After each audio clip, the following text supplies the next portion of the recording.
Hi అండి. అందరికీ నమస్కారం. Welcome to my channel. ఈ వీడియోలో ఏపీ ప్రభుత్వ ఉద్యోగులు మరియు పెన్షనర్ల డీఏ, ఐఆర్, పీఆర్సీలపై ప్రభుత్వానికి హైకోర్టు నోటీసులు అయితే జారీ చేసింది.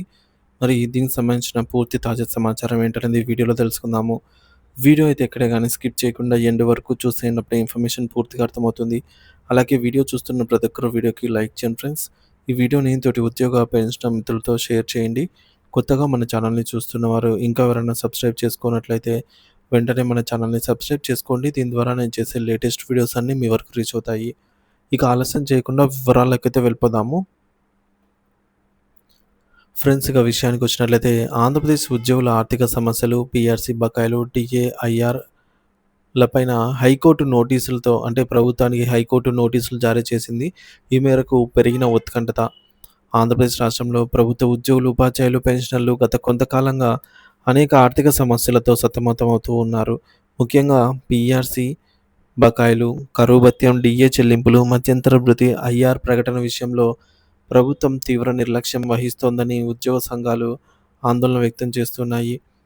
సో, ఈ మేరకు ఈ సమస్యలు తీవ్ర రూపం దాల్చి హైకోర్టులో పిటిషన్లకు దారితీయగా, తాజాగా ప్రభుత్వానికి హైకోర్టు నోటీసులు జారీ చేయడం ఈ అంశంపై మరింత ఉత్కంఠతను పెంచింది.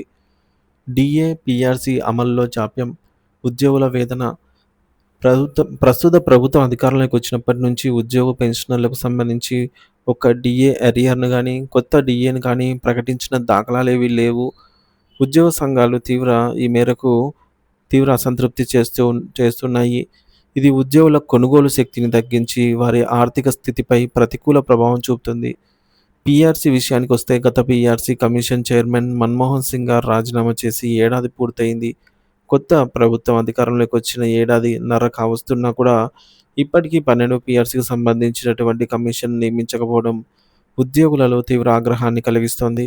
12వ పీఆర్సీ వాస్తవానికి జూలై 1, 2023 నుంచి అమలు కావాలి. అంటే దాదాపుగా 2 సంవత్సరాల 3 నెలలు అంటే 27 నెలలు గడిచిపోయినా కూడా ఇంతవరకు పీఆర్సీ కమిషన్‌ని నియమించడం లేదు. ఉద్యోగ పెన్షనర్ల డిమాండ్‌లను మరింత పెంచింది.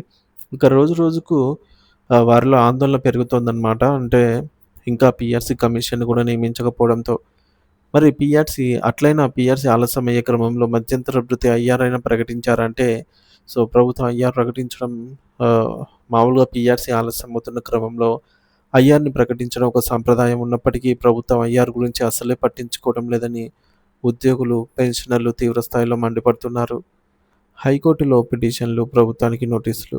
తమ న్యాయమైన హక్కుల కోసం ఉద్యోగులు, పెన్షనర్లు కోర్టులను ఆశ్రయించాల్సిన పరిస్థితి నేడు నెలకొని ఉంది.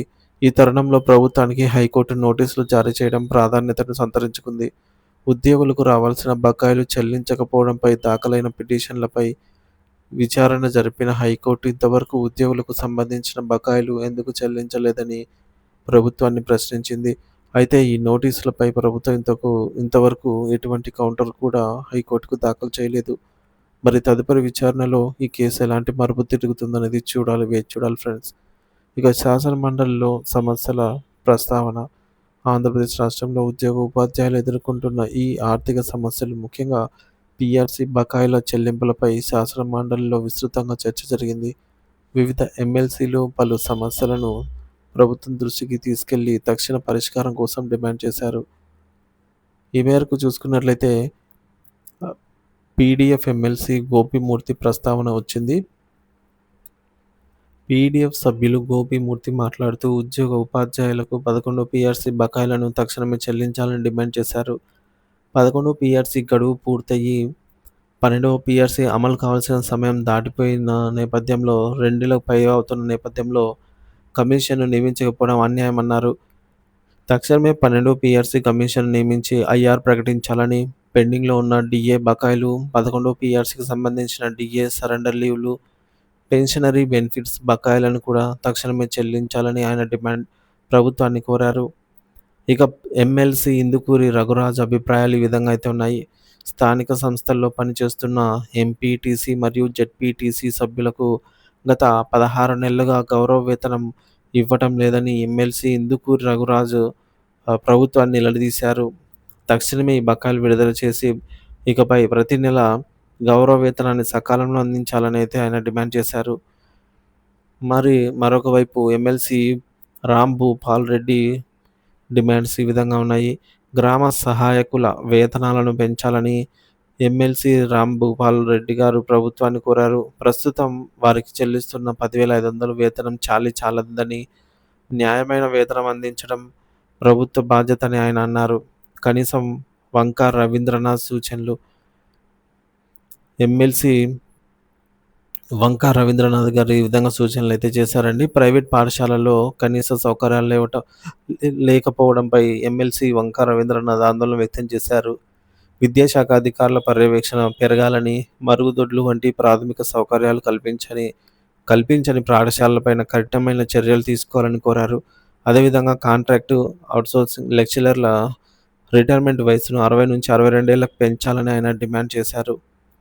సమస్యలను పరిష్కరించడంలో ప్రభుత్వం సానుకూలంగా స్పందించి తక్షణమే బకాయిలను చెల్లించి ఉద్యోగుల ఆర్థిక భద్రతకు భరోసా కల్పించాలని ఉద్యోగ ఉపాధ్యాయ సంఘాలు కోరుతున్నాయి. హైకోర్టు జోక్యం తర్వాతైనా మరి ప్రభుత్వం ఉద్యోగుల సమస్యలపైన దృష్టి సారించి పరిష్కారం చూపుతుందో లేదో మరి చూడాలి ఫ్రెండ్స్. దీనిపైన ఎటువంటి అప్డేట్ వచ్చినా సరే అందరికంటే ముందుగా మన ఛానల్ అయితే అప్డేట్ ఇస్తాను. Thank you for watching this video.